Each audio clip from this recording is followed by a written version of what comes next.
ನಮಸ್ಕಾರ, ನಾನು ಸಬಾ ಹಕೀಂ. ಒಬ್ಬ ಮನುಷ್ಯನಿಗೆ ಸೂರೊಂದು ಸಿಕ್ಬಿಟ್ರೆ ಆತ ನೆಮ್ಮದಿಯಿಂದ ಬದುಕ್ತಾನೆ. ಅದರಲ್ಲೂ ಆ ಸೂರು ಸ್ವಂತದ್ದಾಗ್ಬಿಡ್ತು ಅಂತಂದ್ರೆ ಆತನ ಬದುಕು ತಂಪಾಗಿರುತ್ತೆ.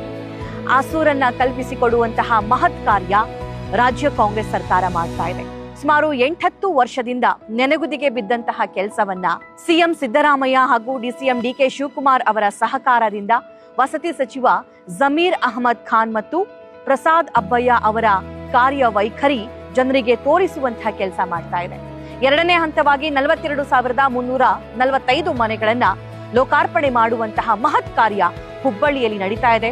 ಈ ಕಾರ್ಯಕ್ರಮದ ಬಗ್ಗೆ, ಈ ಸೂರಿನ ಬಗ್ಗೆ ಅವ್ರೇನ್ ಹೇಳ್ತಾರೆ ಅಂತ ಅವರಿಂದಲೇ ಮಾಹಿತಿ ಕೇಳಿ ಪಡ್ಕೊಳ್ಳೋಣ. ನನ್ನ ಜೊತೆಗೆ ವಸತಿ ಸಚಿವರಾಗಿರುವಂತಹ ಜಮೀರ್ ಅಹಮದ್ ಇದ್ದಾರೆ, ಅವ್ರನ್ನ ಮಾತಾಡ್ತೀನಿ. ಸರ್ ನಮಸ್ಕಾರ. ಹೇಗಿದ್ದೀರಿ? ಸರ್, ಒಬ್ಬ ಕ್ಯಾಬಿನೆಟ್ ಮಿನಿಸ್ಟರ್ ಆಗಿ 15-20 ದಿನದಿಂದ ಕಾಲಿಗೆ ಚಕ್ರ ಕಟ್ಕೊಂಡು ಇಲ್ಲೇ ಬೀಡ್ಬಿಟ್ಟಿದ್ದೀರಾ. ಏನೇ ಕೆಲಸ ಇದ್ರು ಇಲ್ಲಿಂದಲೇ ಮಾಡ್ತಾ ಇದ್ದೀರಾ. ಈ ಎನರ್ಜಿ ಹೆಂಗ್ ಬರುತ್ತೆ ಅಂತ? ಎನರ್ಜಿ ಇಲ್ಲ, ಏನೋ ಒಂಥರ ಬಡವರಿಗೆ ಏನೋ ಒಂದು ಸೇವೆ ಮಾಡಬೇಕಾದ್ರೆ ಆಟೋಮೆಟಿಕ್ ಅದು ಒಳಗಡೆಯಿಂದ ಎನರ್ಜಿ ಬರ್ತದೆ. ಇವತ್ತಿಂದ ನಾನು ಚಿಕ್ಕ ವಯಸ್ಸಿಂದಾನು ಆ ಬಡವ್ರ ಬಗ್ಗೆ ಕಾಳಜಿಯನ್ನು ಅಂದ್ಕೊಂಡಿದ್ದೀನಿ. ನಾನು ಆ ಬಡವ್ರ ಕೆಲಸ ಅಂದರೆ ದೇವ್ರ ಕೆಲಸ ಸಮಾನ ಕೆಲಸ ಮಾಡ್ತೀನಿ ನಾನು. ಆ ಹಿನ್ನೆಲೆಯಲ್ಲಿ ತಮಗೆಲ್ಲ ಗೊತ್ತಿದ್ದಂಗೆ ಈ ಮನೆಗಳು ಕೊಡೋಕ್ಕೆ ಸಾಧ್ಯನೇ ಆಗ್ತಾ ಇರಲಿಲ್ಲ. ನಾನು ವಸತಿ ಮಂತ್ರಿ ಆದಮೇಲೆ ನನ್ನ ಗಮನಕ್ಕೆ ಬಂದಾದಮೇಲೆ ನಾನು ಹೆಂಗಪ್ಪ ಮನೆ ಮುಖ್ಯಮಂತ್ರಿ ಗಮನಕ್ಕೆ ತರೋದು ಅಂದರೆ, ಹಿಂದಿನ ಸರ್ಕಾರದಲ್ಲೇ ಸಿದ್ದರಾಮಯ್ಯ ಅವರು ಮುಖ್ಯಮಂತ್ರಿ ಇರುವಾಗ 1,80,250 ಮನೆಗಳು ಸ್ಯಾಂಕ್ಷನ್ ಮಾಡಿದ್ರು. 15, 16, 17, 18 ಸ್ಯಾಂಕ್ಷನ್ ಮಾಡಿದ್ರು. ಅದಾದಮೇಲೆ ಸಮ್ಮಿಶ್ರ ಸರ್ಕಾರ ಬಂತು. ಅದಾದಮೇಲೆ BJP ಸರ್ಕಾರ ಬಂತು. ಒಂದು ಮನೆಯೂ ಸ್ಯಾಂಕ್ಷನ್ ಮಾಡಿಲ್ಲ, ಒಂದು ಮನೆಯೂ ಕೊಡೋಕ್ಕೆ ಸಾಧ್ಯ ಆಗಿಲ್ಲ. ಕಾರಣ ಅಂದರೆ, ಒಂದು ಮನೆ ಕಟ್ಟಬೇಕಾದ್ರೆ 7.5 ಲಕ್ಷ ಆಗ್ತದೆ. ಕೇಂದ್ರ ಸರ್ಕಾರದಿಂದ ಪ್ರಧಾನಮಂತ್ರಿ ಆವಾಸ್ ಯೋಜನಾ ಅಂತ ಹೇಳ್ಬಿಟ್ಟು 1.5 ಲಕ್ಷ ಸಬ್ಸಿಡಿ ಕೊಡ್ತಾರೆ. ರಾಜ್ಯ ಸರ್ಕಾರದಿಂದ 1,20,000 ಜನರಲ್ ಕೊಡ್ತಾರೆ. SC/ST ಇದ್ರೆ 2 ಲಕ್ಷ ಕೊಡ್ತಾರೆ. ಆವ್ರೇಜ್ ತಗೊಂಡ್ರೆ 3 ಲಕ್ಷ ಆಗ್ತದೆ. 7.5 ಲಕ್ಷದಲ್ಲಿ 3 ಲಕ್ಷ ಹೋದ್ರೆ ಎಷ್ಟು ಉಳಿತದೆ? 4.5 ಲಕ್ಷ. 1,80,253 ಮನೆಗೆ ಬೆನಿಫಿಷರಿ ಕೊಡಬೇಕಾಗಿತ್ತು 4.5 ಲಕ್ಷ. ಹಂಗೆ 7,400 ಕೋಟಿ, ಬರೇ 310 ಕೋಟಿ ಬಂದಿತ್ತು. ಯಾರೋ 5,000 ಕೊಟ್ಟವ್ರೆ, ಯಾರೋ 10,000, 15,000, 20,000 ಮೇಲೆ ಯಾರು ಕೊಡೋಕ್ಕೆ ಸಾಧ್ಯ ಆಗಿಲ್ಲ. ಅಂದರೆ ಬಡವ್ರು ಕೊಡೋಕ್ಕೆ ಸಾಧ್ಯ ಆಗಲ್ಲ. ಎಲ್ಲ ಕಡೆ ಏನಾಗಿದ್ದು, ಎಲ್ಲ ಮನೆಗಳು ಅನ್ಕಂಪ್ಲೀಟ್ ಆಗಿ ಬಿದ್ದಿತ್ತು. ಈಗ ನಮ್ಮ ಕಾಂಟ್ರಾಕ್ಟರ್ಗಳು ಈ ಟೆಂಡರ್ ಕರೆದ್ಬಿಡ್ತಾರೆ. ಟೆಂಡರ್ ಕರೆದಾದ್ಮೇಲೆ ಕಾಂಟ್ರಾಕ್ಟರ್ಗಳು ಏನು ಮಾಡ್ತಾರೆ, ಕೇಂದ್ರ ಸರ್ಕಾರ ಅದು ರಾಜ್ಯ ಸರ್ಕಾರ ದುಡ್ಡಲ್ಲಿ ಅವ್ರು ಎಷ್ಟು ಬೇಕು ಎಷ್ಟು ಮಾಡಿಬಿಟ್ಟು ಕೆಲಸ ನಿಲ್ಲಿಸ್ಬಿಟ್ಟಿದ್ರು. ಜನ ಪಾಪ ಎಲ್ಲ ನಿರೀಕ್ಷೆಯಲ್ಲಿ ಇವತ್ತು ಕಂಪ್ಲೀಟ್ ಆಗ್ತದೆ, ನಾಳೆ ಕಂಪ್ಲೀಟ್ ಆಗ್ತದೆ ಅಂತ ಹೇಳ್ಬಿಟ್ಟು ಎಲ್ಲ ಪಾಪ ಭಾಳ ವರ್ಷದಿಂದ ಕಾಯ್ಕೊಂಡಿದ್ದು. 10 ವರ್ಷದಿಂದ ಕಾಯ್ಕೊಂಡಿದ್ರು. ಭಾಳ ಜನ ನನಗೆ ಎಲ್ಲಿ ಅವಾಗ ನಾನು ಇದು ಭಾಳ ಸೀರಿಯಸ್ ಆಗಿ ತೊಗೊಂಡಿದ್ದೆ ಅಂದರೆ, ನಾನು ಭಾಳ ಸ್ಲಮ್ಗೆ ಭೇಟಿ ಕೊಟ್ಟಿದ್ದೆ. ನಾನು ಎಲ್ಲಿ ಮನೆಗಳು ಕಟ್ಟುವಾಗ ಭೇಟಿ ಕೊಟ್ಟಿದ್ದೆ. ನಾನು ಫೈನಾನ್ಸ್ ಸೆಕ್ರೆಟರಿ ಆಗಿದ್ರು ಅತೀಕ್ ಸಾಹೇಬ್ರಿಗೂ, ಅವ್ರಿಗೂ ಜೊತೆಯಲ್ಲಿ ಕರ್ಕೊಂಡೋಗಿದ್ದೆ ನಾನು. ಭಾಳ ಜನ ಏನು ಮಾಡಿಬಿಟ್ಟಿದ್ದಾರೆ ಪಾಪ, ಅವ್ರು ಹೆಂಗೋ ಟಾರ್ಪಲ್ಲು ಶೆಡ್ ಹಾಕೊಂಡು ಹೆಂಗೋ ಅವ್ರ ಜೀವನ ಅವ್ರು ಮಾಡ್ಕೊಳ್ತಾ ಇದ್ರು. ಈ ಮನೆ ಕಟ್ಕೊಡ್ತಾರಂತ ನಿರೀಕ್ಷೆ ಮೇಲೆ ಅವ್ರಿಗೆ ಗೊತ್ತಿಲ್ಲ 4 ಲಕ್ಷ ಕಟ್ಟಬೇಕಂತ ಈ ಅವೇರ್ನೆಸ್ ಯಾರು ತಂದಿರಲಿಲ್ಲ. MLA ಅವಾಗ ಜನತಾದಲ್ಲ ಇದ್ದೆ ನಾನು. ನನ್ನ ಕ್ಷೇತ್ರಕ್ಕೆ 2,000 ಮನೆ ಸಂಖ್ಯೆ ಮಾಡಿದ್ರು. ಆ ಜನತಾ ಕಾಲನಿ, ಮೋಮಿನ್ಪುರ, ಪಕ್ಷಿ ಗಾರ್ಡನ್ ಅಂತ ಹೇಳ್ಬಿಟ್ಟು ಇಂಜಿನಿಯರ್ಗಳು ಹೋಗಿ ಕೇಳಿದ್ದಾರೆ ಬೆನಿಫಿಷಿಯರ್ನ, ಸರ್ ನೀವು ಖಾಲಿ ಮಾಡ್ಕೊಡಿ, ನಾವು 1 ವರ್ಷದಲ್ಲಿ ಮನೆ ಕಟ್ಕೊಡ್ತೀವಿ ಅಂತ. ಅವ್ರು ಯಾರು ಒಪ್ಪಲಿಲ್ಲ. ಇಲ್ಲಪ್ಪ ನೀವೆಲ್ಲ ಮಾಡಲ್ಲ, ನೀವು ಕಟ್ಟಲ್ಲ ನೀವು ಮನೆ, ನಾವು ಹೆಂಗೋ ಜೀವನ ಮಾಡ್ತಾ ಇದ್ದೀವಿ, ಹೆಂಗೋ ಮಾಡ್ಕೊತೀವಿ, ಕಷ್ಟನೋ ಸುಖನೋ ಮಾಡ್ಕೊಂತೀವಿ, ಯಾರೂ ಕಾವಲಿ ಮಾಡಿಲ್ಲ. ನನಗೆ ಇಂಜಿನಿಯರ್ಗಳು ಬಂದು ನನಗೆ ಹೇಳಿದ್ರು, ಸರ್ ನಿಮ್ಮ ಮನೆ ಈ ಥರ ನಿಮ್ಮ ಕ್ಷೇತ್ರದಲ್ಲಿ 2,000 ಮನೆ ಸ್ಯಾಂಕ್ಷನ್ ಆಗಿದೆ, ಯಾರೂ ಖಾಲಿ ಮಾಡೋಕ್ಕೆ ತಯಾರಿಲ್ಲ ಸರ್.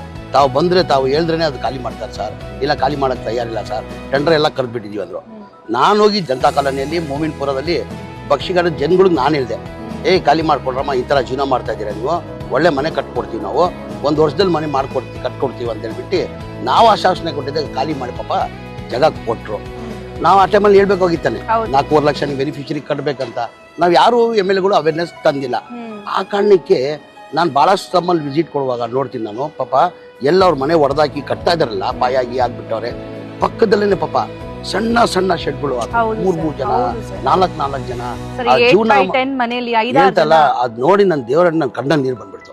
ಆಮೇಲೆ ಮುಖ್ಯಮಂತ್ರಿ ಗಮನಕ್ಕೆ ತಂದೆ ನಾನು, ಸರ್ ಹಿಂದಿನ ಸರ್ಕಾರದಲ್ಲಿ ತಾವೇ ಮುಖ್ಯಮಂತ್ರಿ ಇರುವಾಗ ಈ ಮನೆಗಳು ಸ್ಯಾಂಕ್ಷನ್ ಮಾಡಿದ್ದು, ಈ ಬಡವ್ರು 4.5 ಲಕ್ಷ ಕಟ್ಟಕ್ಕೆ ಸಾಧ್ಯ ಆಗಲ್ಲ ಸರ್, ನಾವು ಸರ್ಕಾರ ವತಿಯಿಂದಾನೇ 4 ಲಕ್ಷ ನಾವು ಕಟ್ಟಿ ಮನೆಗಳು ಕಟ್ಟಬೇಕಾಗ್ತದಂತ ಮನೆ ಮುಖ್ಯಮಂತ್ರಿಗಳು 2-3 ರಿವ್ಯೂ ಮೀಟಿಂಗ್ ಮಾಡಿ, ನೀನು ಹೇಳ್ತಾರ ಸತ್ಯ ಹಾಕೋಣ, ಬಡವ್ರು ದುಡ್ಡು ಕೊಟ್ಟಕ್ಕೆ ಸಾಧ್ಯ ಆಗಲ್ಲ, ಅದು ಎಷ್ಟನ ಕಷ್ಟ ಆಗಲಿ ಎಷ್ಟನ ತೊಂದರೆ ಆಗಲಿ ಆ 4 ಲಕ್ಷ ಅಡ್ಬಿಟ್ಟು ನಾವು ಸರ್ಕಾರ ವತಿಯಿಂದ ಕೊಡ್ತೀವಿ. ನಾವು ಈ ಮನೆಗಳು ಡಿಸೆಂಬರ್ 26 ಕೊನೆವರೆಗೂ 1,80,000ದಲ್ಲಿ 1,18,000 ಮನೆಗಳು ಕೊಡಬೇಕಂತ ಮನೆ ಮುಖ್ಯಮಂತ್ರಿಗಳು ಸೂಚನೆ ಕೊಟ್ಟು, ಹೋದ ವರ್ಷದಲ್ಲಿ 2024 ಮಾರ್ಚಲ್ಲಿ ನಾವು 36,789 ಮನೆಗಳು ಕೊಟ್ವಿ. ಇದೇ ತಿಂಗಳಲ್ಲಿ 42,345 ಮನೆಗಳು ಕೊಡ್ತಾ ಇದ್ದೀವಿ. ಉದಾಹರಣೆ ಈಗ ಹುಬ್ಳಿದಲ್ಲೇ ನಾವು 1800 ಮನೆ, ಅದರಲ್ಲಿ 1800 ಮನೆ ಕಂಪ್ಲೀಟ್ ಆಗಿದೆ. ಈ ತರ ಹುಬ್ಳಿ ಜಿಲ್ಲೆನೇ 2700, ಧಾರವಾಡ ಹುಬ್ಳಿ ಧಾರವಾಡ ಡಿಸ್ಟಿಕ್ ಅಲ್ಲೇ 2700 ಮನೆಗಳು. ಆಮೇಲೆ ತುಮಕೂರು ಜಿಲ್ಲೆದು ಏನೋ 1200 ಮನೆ ಇದೆ. ಬಳ್ಳಾರಿಯಲ್ಲಿ 1000 ಚಿಲ್ಲರೆ ಮನೆ, ಬಳ್ಳಾರಿ ಜಿಲ್ಲೆಯಲ್ಲಿ 2000 ಮನೆ. ಇಡೀ ರಾಜ್ಯದಲ್ಲಿ ನಾವು ಕೊಡ್ತಾ ಇದ್ವಿ. ನಾನು ನಿಮ್ ಮಾಧ್ಯಮ ಅವ್ರಿಗೆ ಕೇಳದ್, ನಾನು ಬಿಜೆಪಿ ಅವ್ರು ಏನಕ್ಕೆ ಇದು ಮಾಡಿ ಸಾಧ್ಯ ಆಗಲಿಲ್ಲ? ಅವರು ಮಾಡ್ಬೋದಾಗಿತ್ತಾನೆ. ಅವಾಗ ನಮ್ಗೆ ಯಾವ ಗ್ಯಾರಂಟಿನೂ ಇರ್ಲಿಲ್ಲ, ನಾವು ಯಾವ ಕಮಿಟ್ಮೆಂಟು ಇರ್ಲಿಲ್ಲ. ಚುನಾವಣೆ ಟೈಮಲ್ಲಿ ನಾವು 5 ಗ್ಯಾರಂಟಿಯನ್ನ ಘೋಷಣೆ ಮಾಡಿದ್ವಿ. 5 ಗ್ಯಾರಂಟಿ ಮಾತು ತಕ್ಕಂಗೆ ನಾವು 5 ಗ್ಯಾರಂಟಿ ಘೋಷಣೆ ಮಾಡಿದ್ವಿ, 5 ಗ್ಯಾರಂಟಿ ಕೊಟ್ವಿ. ಈ ಮನೆಗಳು ಫ್ರೀ ಕಟ್ ಕೊಡ್ತೀವಿ ಅಂತ ನಾವು ಘೋಷಣೆ ಮಾಡಿರ್ಲಿಲ್ಲ. ಫ್ರೀ ಕಟ್ ಕೊಡ್ತೀವಿ ಅಂದ್ರೆ ಇಷ್ಟೇ, ಬಡವ್ರ ಬಗ್ಗೆ ಕಾಳಜಿ ಇಟ್ಕೊಂಡು ಸಿದ್ದರಾಮಯ್ಯ ಅವರು ಬಡವ್ರಿಗೆ ಅನ್ಯಾಯ ಆಗಿದೆ, ಬಡವ್ರ ಬಗ್ಗೆ ಕಾಳಜಿ ಇಟ್ಕೊಂಡು ಇವತ್ತು ಈ ಮನೆಗಳು ಕೊಡ್ಬೇಕಂತ ತೀರ್ಮಾನ ಮಾಡಿದ್ದಾರೆ. ನಮ್ಮ ರಾಜ್ಯದಲ್ಲಿಲ್ಲ, ಇಡೀ ದೇಶದಲ್ಲಿ ಯಾವನು ಈ ತರ ಮನೆ ಕೊಟ್ಟಿಲ್ಲ. ಆ ಕಾರಣಕ್ಕೆ ಇವತ್ತು 42,345 ಮನೆಗಳು ಇವತ್ತು ಕೊಡ್ತಾ ಇದೀವಿ. ಸರ್, ನಾನು ಮತ್ತೊಂದು ಕೇಳಲೇಬೇಕು ನಿಮ್ಗೆ ಇಷ್ಟೊಂದು ಹಠ ಯಾಕೆ ಅಂತ? ಆಲ್ರೆಡಿ 5 ಗ್ಯಾರಂಟಿಗಳನ್ನ ಕೊಟ್ಟು ಇಷ್ಟೆಲ್ಲ ಖರ್ಚು ಮಾಡ್ತಾ ಇದ್ರಿ, ಅದ್ರಲ್ಲೂ ನಾನು ಬಡವರಿಗೆ ಈ ಆಶ್ರಯ ಯೋಜನೆ ಕಲ್ಪಿಸ್ಕೊಡ್ಲೇಬೇಕು ಅನ್ನುವಂಥದ್ದು, ನೆನೆಗುದಿಗೆ ಬಿದ್ದಿರೋ ಕೆಲಸ ಕಂಪ್ಲೀಟ್ ಮಾಡ್ಲೇಬೇಕು ಅನ್ನೋ ಹಠ ಹೆಂಗೆ ಅಂತ? ನಾನು ಸ್ವಂತ ಸ್ಲಮ್ಗಳಿಗೆ ವಿಸಿಟ್ ಕೊಟ್ಟೆ. ಅಲ್ಲೇ ಅವರು ಮನೆ ಕಂಪ್ಲೀಟ್ ಆಗ್ತದಂತ ಆಸೆ ಇಟ್ಕೊಂಡು ಅಲ್ಲೇ ಪಾಪ ಸಣ್ಣ ಟಾರ್ಪಲ್ಗಳು ಹಾಕ್ಬಿಟ್ಟು ಪಾಪ ಅಲ್ಲೇ ಜೀವನ ಮಾಡ್ತಾ ಇದ್ ಕಣ್ಣಾರೆ ನೋಡ್ಬಿಟ್ಟು ನಾನು ಹೆಂಗಿರಕ್ ಸಾಧ್ಯ? ಸಿಎಂ ಸಹಕಾರ ಹೇಗಿತ್ತು ಇದಕ್ಕೆ? ಇಲ್ಲ, ಖಂಡಿತ ಸಿಎಂ ಅವರು ಸ್ವಲ್ಪ ನನ್ಗೆ ಕಷ್ಟ ಅನಿಸ್ತು. ಹೆಂಗಪ್ಪ ಮನೆ ಮುಖ್ಯಮಂತ್ರಿಗಳು ಒಪ್ಕೊಂತಾರ ಇಲ್ಲೋ ಅಂತ. ಏನಕ್ಕಂದ್ರೆ ಗ್ಯಾರಂಟಿಗಳು ತಮ್ಮೆಲ್ಲ ಗೊತ್ತಿದ್ದಂಗೆ 55 60 ಸಾವಿರ ಕೋಟಿ ಆಗ್ತದೆ. ಈ ಮನೆಗಳು ಕಂಪ್ಲೀಟ್ ಆಗ್ಬೇಕಾದ್ರೆ 7,400 ಕೋಟಿ. ಆ ಸುಲಭದ ಮಾತಿಲ್ಲ. ನಾನು ಒಪ್ಕೊಂತಾರೋ ಇಲ್ಲೋ ಅಂತ ಮನೆ ಮುಖ್ಯಮಂತ್ರಿ ಗಮನಕ್ಕೆ ತಂದೆ. ಅವ್ರಿಗೂ ಪಾಪ ಬಡವ್ರ ಬಗ್ಗೆ ಕಾಳಜಿ ಇದ್ದಿದ್ದಕ್ಕೆ ಆ ಕಾರಣಕ್ಕೆ ಮನೆ ಸಿದ್ದರಾಮಯ್ಯ ಅವರು ಮುಖ್ಯಮಂತ್ರಿಗಳು ಒಪ್ಕೊಂಡು ಇವತ್ತಿಗೆ ಮನೆಗಳು ನಾವು ಕೊಡ್ತಾ ಇದ್ದೀವಿ. ಓಕೆ ಸರ್, 1008 ಮನೆ ಹುಬ್ಬಳ್ಳಿಯ ಮಂಟೂರು ರೋಡ್ ನಲ್ಲಿ ಇಲ್ಲಿ ನಿರ್ಮಾಣ ಮಾಡಿದಿರಿ. ಈ ಇನ್ಫ್ರಾಸ್ಟ್ರಕ್ಚರ್ ಬಗ್ಗೆ ಏನ್ ಹೇಳ್ತೀರಿ? ನನಗೆ ಅನಿಸ್ತಾ ಇರೋದು ಇದು ಗೇಟೆಡ್ ಕಮ್ಯುನಿಟಿ ಒಳಗಡೆ ಇದೆ, ಜೊತೆಗೆ ಖಾಸಗಿ ಮನೆ ತರ ಇದೆ, ಖಾಸಗಿ ಲೇಔಟ್ ತರನೇ ನಿರ್ಮಾಣ ಮಾಡಿದಿರಿ. ಗೌರ್ಮೆಂಟ್ ಮನೆ ಅಂತ ಫೀಲೇ ಆಗಲ್ಲ ಸರ್? ಇಲ್ಲ, ಅದೇನಾಗಿದೆ, ನಾನು ಪ್ರಸಾದಪ್ಪ ಅವರು ಕಂಟಿನ್ಯೂ ಎಲ್ಲಾ ಕಡೆ ಆಲ್ಮೋಸ್ಟ್ ನಾನು 100% ಅಂತ ಹೇಳಕ್ ಸಿದ್ಧ ಇಲ್ಲ, ಒಂದು 70% ಎಲ್ಲಾ ಕಡೆ ವಿಸಿಟ್ ಕೊಟ್ಟಿದ್ದೀವಿ. ಕಾಂಟ್ರಾಕ್ಟರ್ನ ಕರೆಸಿ ಒಂದು 16 ಬಾರಿ ನಾವು ಮೀಟಿಂಗ್ ಮಾಡಿದ್ವಿ. ನೋಡಪ್ಪ, ಇದು ಬಡವ್ರು ಕೊಡೋದು ಒಂದ್ಸತಿ ಮನೆ ಆಗೋದವ್ರಿಗೆ ದಯಮಾಡಿ ಒಳ್ಳೆ ಮನೆ ಕಟ್ಕೊಡ್ಬೇಕಾಗ್ತದೆ. ನೀವು ದಯಮಾಡಿ ಆ ಥರ ಬೇರೆ ಥರ ಕೆಲಸ ಮಾಡಕ್ಕೆ ಹೋಗ್ಬೇಡಿ ಅಂತ ಕಾಂಟ್ರಾಕ್ಟರ್ಗಳ ಜೊತೆ 16 ಮೀಟಿಂಗ್ ಮಾಡಿದ್ದೀನಿ. ನಾನು ಪರ್ಸನಲ್ ನಾನು ವಿಸಿಟ್ ಕೊಟ್ಟು, ಏನಕ್ಕಮ್ಮ ಮನೆ ಕೊಡೋದು ಒಂದ್ಸತಿ ನಾವು ಪದೇ ಕೊಡೋಕ್ಕಾಗಲ್ಲ. ಕಾರಣಕ್ಕೆ ನಾವು ಒಳ್ಳೆ ಕ್ವಾಲಿಟಿ ಕೊಡಬೇಕು, ಚೆನ್ನಾಗಿ ಒಳ್ಳೇದು ಮನೆ ಆಗ್ಬೇಕಂತ ನಾವೇ ಪರ್ಸನಲ್ ಎಲ್ಲ ಕಡೆ ವಿಸಿಟ್ ಕೊಟ್ಟಿದ್ದೀವಿ. ಹೋದ್ ಸತಿ 36,789 ಮನೆ ಮೊದಲೇ ಹಂತದಲ್ಲಿ ಕೊಟ್ವಿ. ಅದ್ರಲ್ಲಿ KR-ಪುರಂ ನೋಡಿ ಇದಕ್ಕಿಂತ ಚೆನ್ನಾಗಿ ಕಟ್ಟಾರ. ನೀವೆಲ್ಲ ನಾನು ಓಪನ್ ಹೇಳ್ತಿಲ್ಲ, ನಮ್ಮೆಲ್ಲ ಡಾಟಾ ಇದೆ. ಎಲ್ಲಿ ಯಾವ ಜಿಲ್ಲೆಯಲ್ಲಿ ಮನೆಗಳು ಕೊಡ್ತಾ ಇದೀವಿ, ಯಾವ ತಾಲೂಕಲ್ಲಿ ಮನೆ ಕೊಡ್ತಾ ಇದೀವಿ. ನೀವು ಯಾವುದನ್ನ ಹೇಳಿ, ನಾನು ವಿಡಿಯೋ ಕಾನ್ಫರೆನ್ಸ್ ಮುಖಾಂತರ ಲೈವ್ ತೋರಿಸ್ತೀನಿ ಮನೆಗಳು ಯಾವ ತರ ಕಟ್ಟಿದೀವಿ ಅಂತ. ನಾನು 16 ಬಾರಿ ಸ್ಲಮ್ ಬೋರ್ಡ್ಗೆ ಹೋಗ್ಬಿಟ್ಟು ಸ್ಲಮ್ ಬೋರ್ಡ್ ಮುಖಾಂತರ ಇಂಜಿನಿಯರ್ನ ವಿಡಿಯೋ ಕಾನ್ಫರೆನ್ಸ್ ಮುಖಾಂತರ ಮನೆಗಳು ನೋಡಿದ್ದೀನಿ.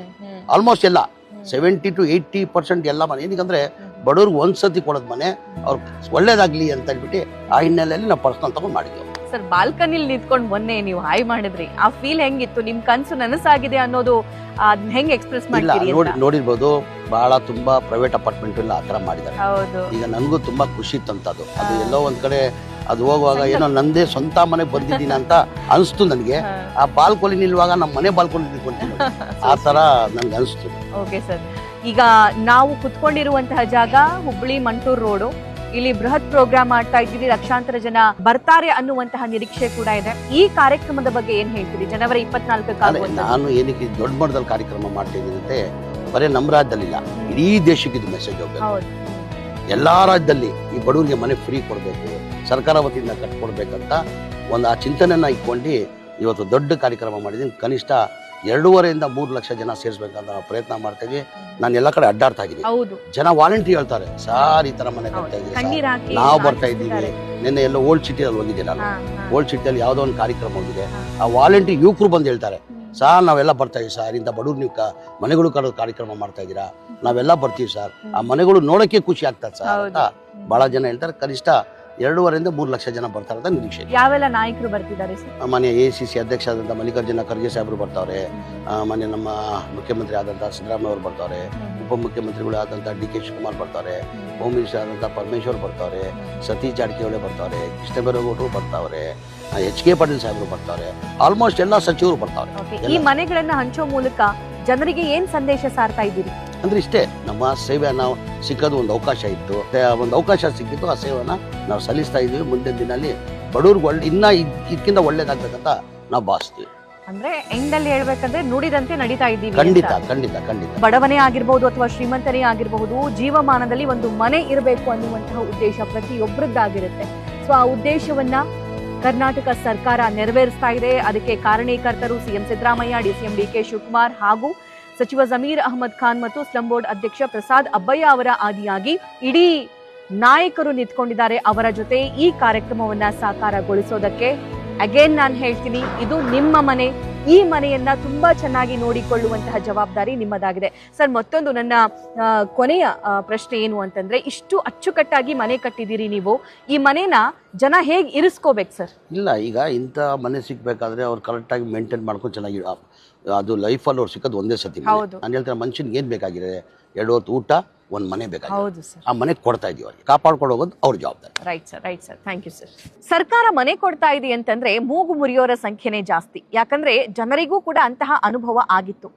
ಆದ್ರೆ ಅದೆಲ್ಲದಕ್ಕೂ ತದ್ವಿರುದ್ಧವಾಗಿ ಸರ್ಕಾರಿ ಮನೇನು ಯಾವ ಖಾಸಗಿ ಮನೆ ಮತ್ತು ಖಾಸಗಿ ಅಪಾರ್ಟ್ಮೆಂಟ್ಗೂ ಕಮ್ಮಿ ಇಲ್ಲ ಅನ್ನೋದನ್ನ ಈ ಸರ್ಕಾರ ಮಾಡಿ ತೋರಿಸ್ತಾ ಇರೋದು ನೀವೆಲ್ಲರೂ ಕೂಡ ಕಣ್ಣಾರೆ ಕಾಣಬಹುದು.